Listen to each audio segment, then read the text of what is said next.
Loué soit Jésus-Christ pour cette nouvelle audio. Je remercie le Seigneur pour le souffle de vie, pour la vie qu'il nous donne. Et j'aimerais compléter l'audio précédent qui a été fait concernant l'égalité des sexes hommes-femmes selon les Écritures, pour nous parler de l'émancipation de la femme.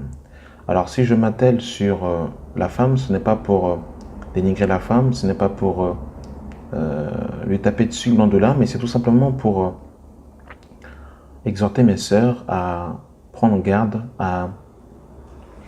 aux directions que le monde veut lui communiquer. Et vous savez que l'ennemi aime beaucoup passer par la femme pour justement faire tomber l'homme. Hein.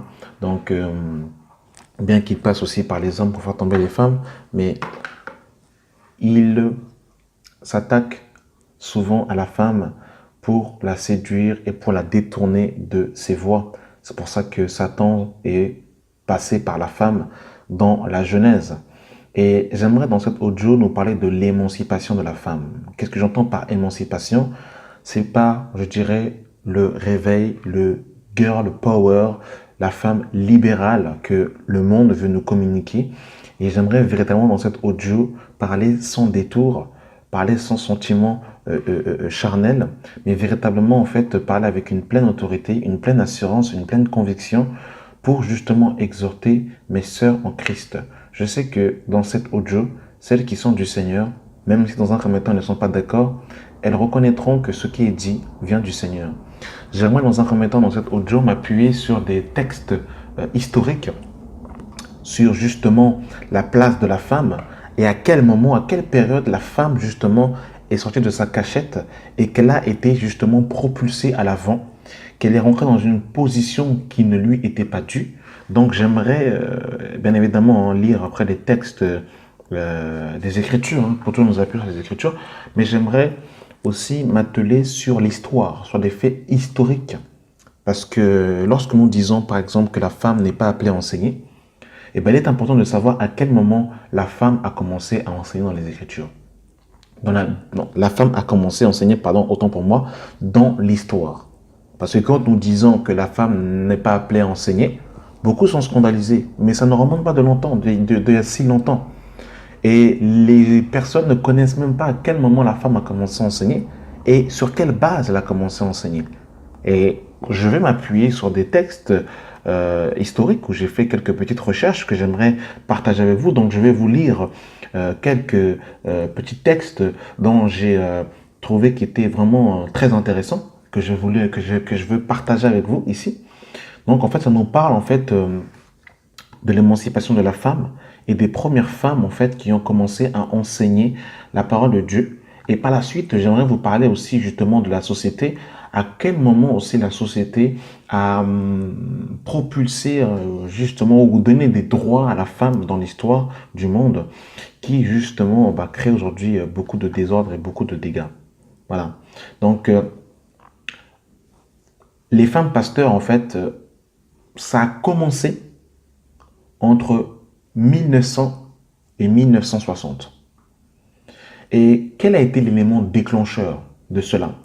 Alors, l'élément déclencheur, c'est quoi? C'est que l'entrée des femmes dans le ministère pastoral s'inscrit dans le gouvernement général d'émancipation commencé par le dernier quart du 19e siècle avec l'entrée des jeunes femmes dans les différentes facultés.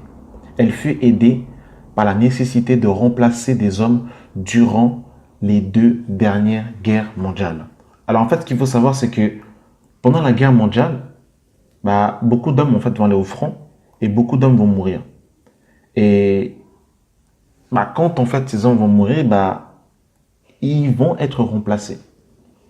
Donc en fait, on nous dit, on a besoin de femmes pour faire face à la pénurie d'hommes consécutif à la guerre.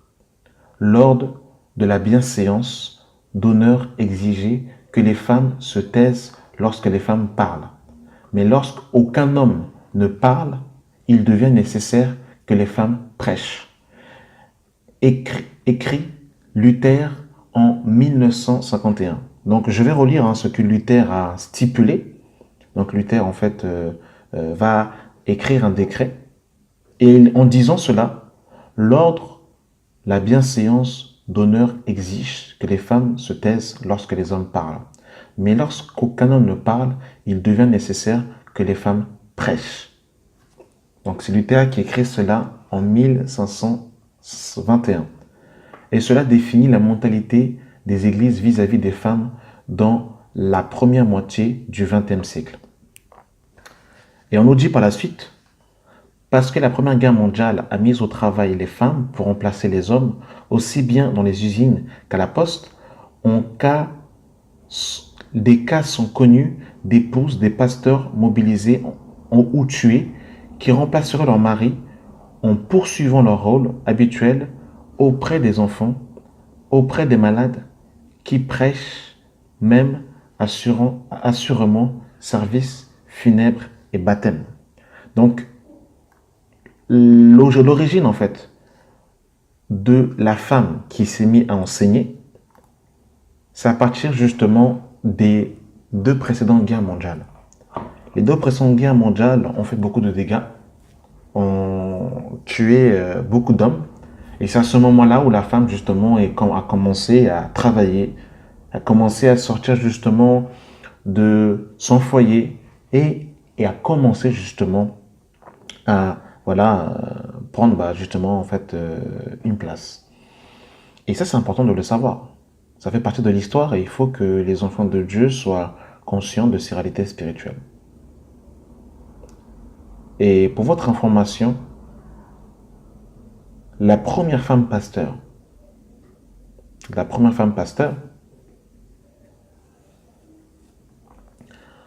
a été intronisée, c'était le 23 mars 1930 que pour la première fois, une femme est consacrée.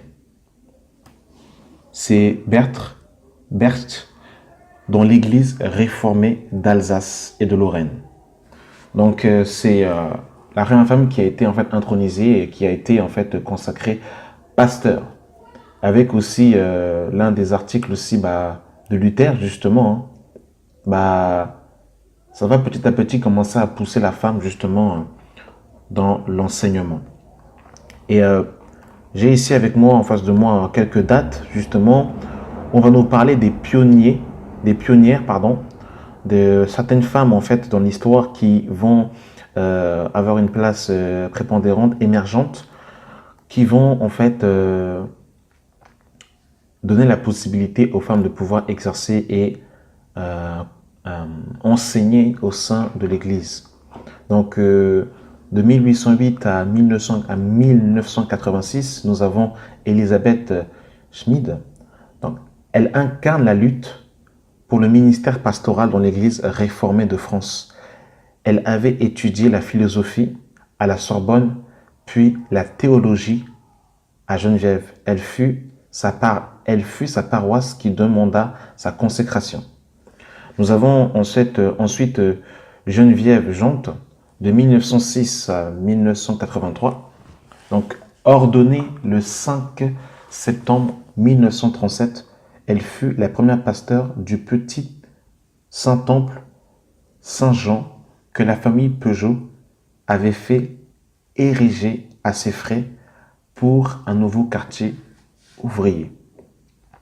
Nous avons ensuite Marie-Hélène Houffet, de 1905 à 1996, accepte en 1945 un poste dont personne ne veut, l'harmonie des camps d'internement des collaborateurs, s'oriente ensuite vers la formation biblique des femmes, lutte pour la suspension de l'interdiction du pastoral aux femmes mariées obtenue en 1968.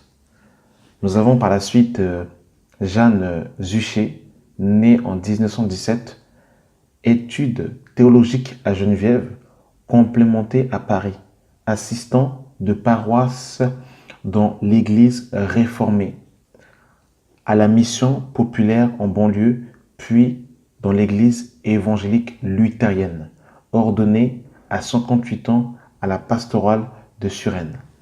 Donc voilà un peu les femmes qui vont être des pionnières dans l'histoire, en fait, et qui vont commencer à exercer l'enseignement, qui vont commencer, en fait, à, à justement, en fait, enseigner la parole de Dieu.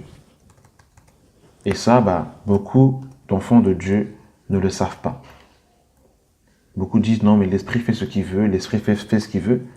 Mais c'est parti en fait justement de certaines déclarations dans Luther qui va avoir en 1521 et lors des 2 précédentes guerres mondiales, à ce moment-là où justement ils vont commencer en fait à donner à la femme un rôle au sein de l'Église.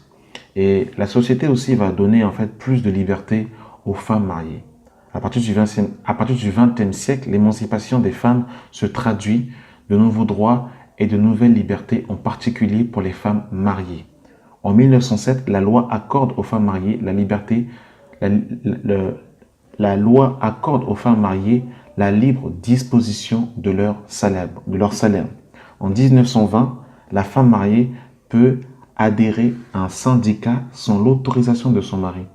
En 1938, l'article 213 du Code civil du 1804 est réformé, l'incapacité juridique des femmes est supprimée et désormais elles ne doivent plus obéir à leur épouse.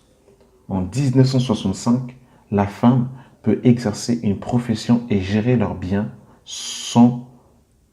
propres sans l'autorisation maritale. Donc voilà, c'est quelques petites dates que j'ai trouvé très intéressantes et que j'ai voulu partager avec vous. Voilà. Donc ce n'est pas pour dénigrer la femme ou pour dire que la femme n'a pas de droit, la femme ne peut pas, non. Mais en fait, je dis cela pourquoi je sais que ça ne plaira pas à beaucoup et que beaucoup justement vont s'aigrir par en fait ces choses. Ce sont des choses que vous pouvez justement vous procurer, qui font partie de l'histoire, qui sont des faits réels et concrets. Et quand on regarde un peu dans l'histoire de l'Église, vous vous rendez compte, à partir de la mort de la résurrection de Christ et de la mort des apôtres, bien évidemment, il y avait toujours des femmes qui voulaient justement se lever, bien évidemment, dans l'histoire de l'Église. On le voit dans Apocalypse 3 avec la femme qui se disait prophétesse et qui enseignait le peuple du Seigneur. Mais dans l'histoire de l'Église, dans l'histoire en fait, de l'Église, dans l'histoire, c'est à partir de 1930 que véritablement les choses vont commencer à agir. Je dirais même 1917, où les choses vont commencer en fait à se mettre en place petit à petit. Alors, quand on regarde, en fait, ça fait pas si longtemps que ça. Aujourd'hui, nous sommes en 2017. Donc, il y a moins de 100 ans de cela que la femme a commencé véritablement à avoir en fait un rôle d'enseignement dans l'Église, qui n'était pas le cas dans l'Écriture. Et ça, c'est une vérité, bien évidemment, dans le Seigneur, qui est vraie. Et j'ai voulu m'appuyer sur des textes, parce que des fois, lorsque nous prenons l'Écriture, eh bien, beaucoup sont comme Thomas, ils veulent des preuves. Voilà pourquoi j'ai voulu m'appuyer sur l'histoire ici, pour montrer aux enfants de Dieu que il y a eu véritablement, en fait, dans l'histoire du monde, des dépravations qui ont malheureusement, en fait, infecté l'Église. Et l'Écriture nous dit dans Romains chapitre 12, dans Romains 12,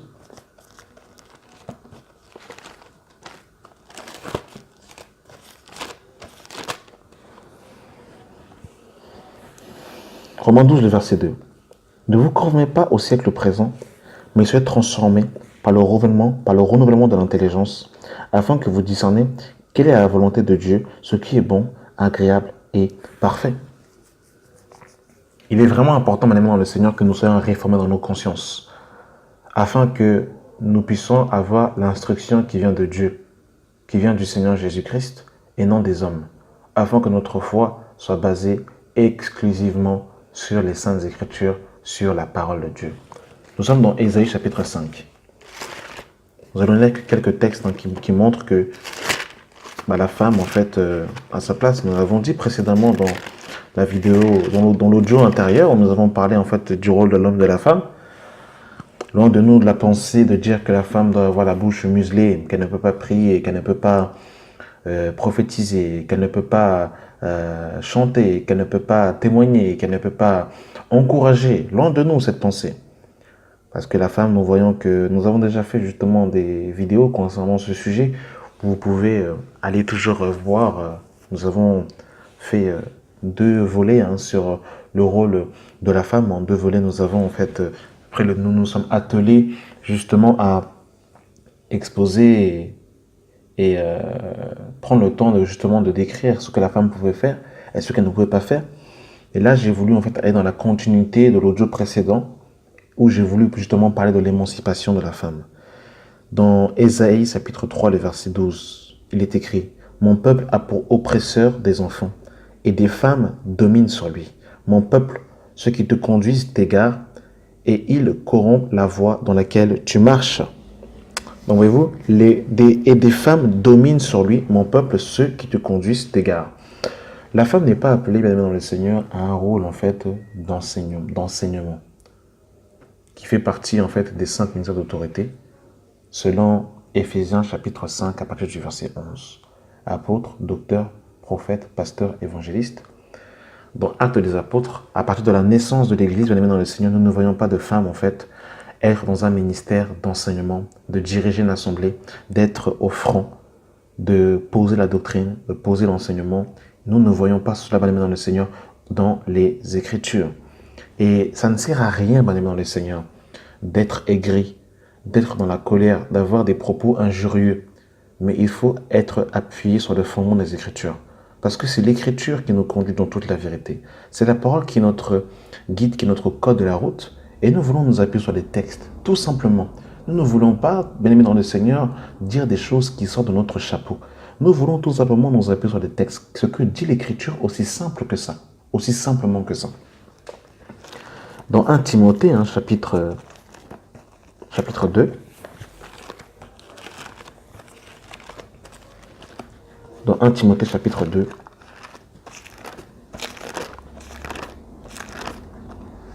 à partir du verset 12. Je ne permets pas à la femme d'enseigner, ni de prendre l'autorité sur l'homme, mais elle doit demeurer dans le silence. Car Adam a été formé le premier, Ève ensuite.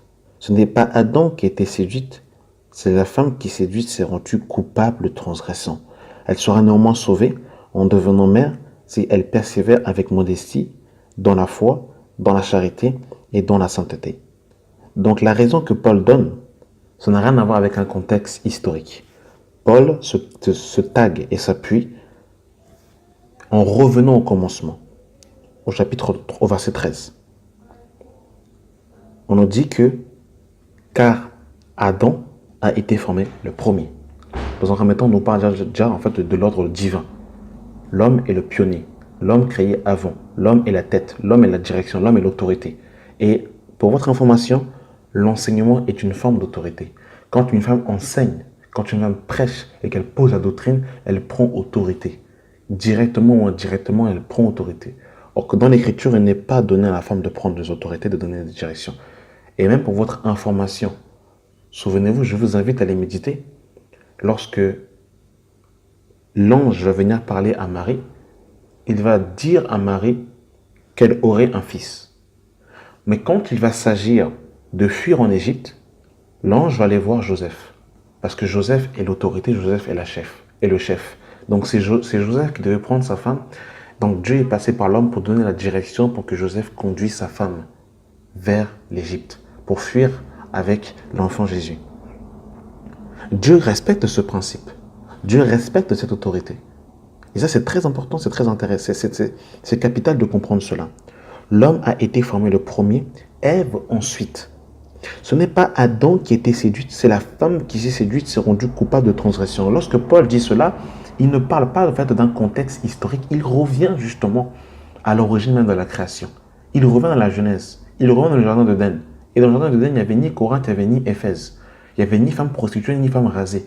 Il revient au contexte historique. Il revient, autant pour moi, à l'origine de la création même des choses. C'est très important de comprendre cela, même dans le Seigneur. Ne suivez pas les femmes aujourd'hui comme les Rihanna, comme les Beyoncé qui vous poussent à une place que Dieu ne vous a pas donnée.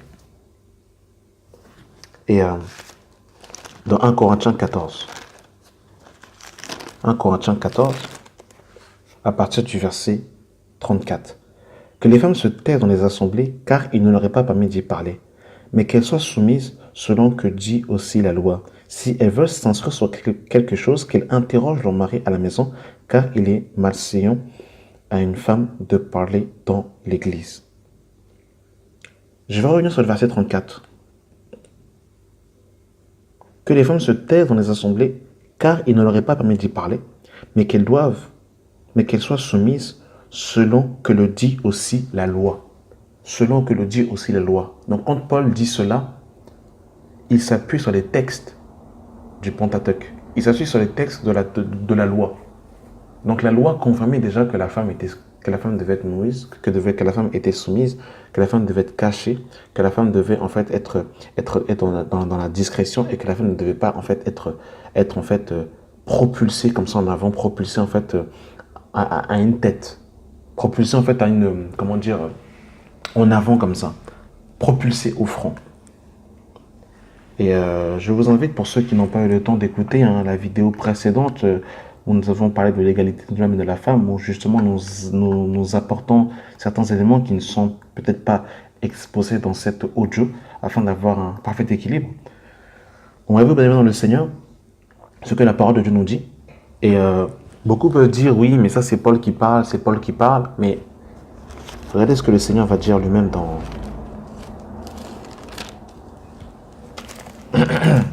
Apocalypse chapitre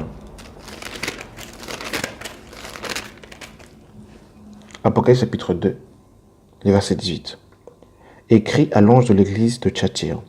Voici ce que dit le Fils de Dieu, celui qui a les yeux comme une flamme de feu et dont les pieds sont semblables à de l'airain ardent.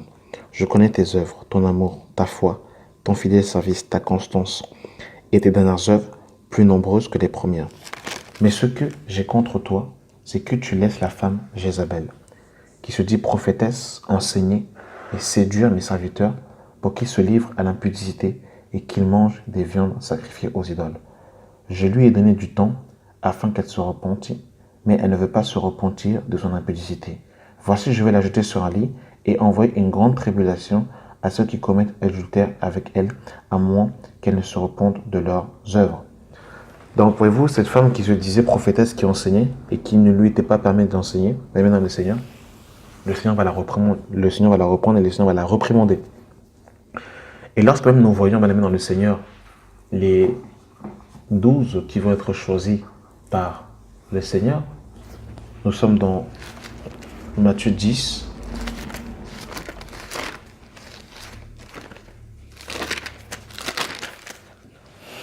Matthieu 10, à partir du verset 2. Voici le nom des 12 apôtres.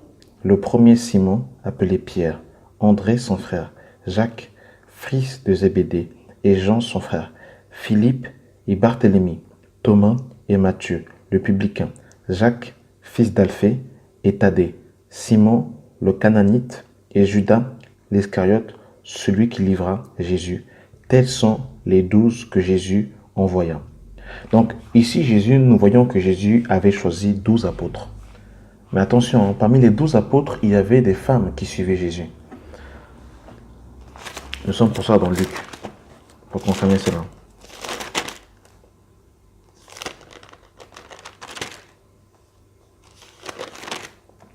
Les femmes aussi suivaient en fait le Seigneur.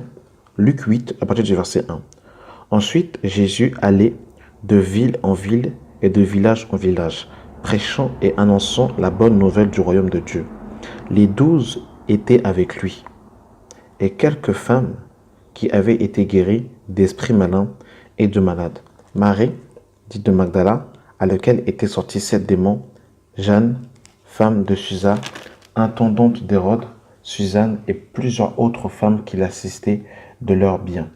Donc on voit que, en plus des 12, il y avait des femmes qui suivaient le Seigneur et qui l'assistaient par leurs biens.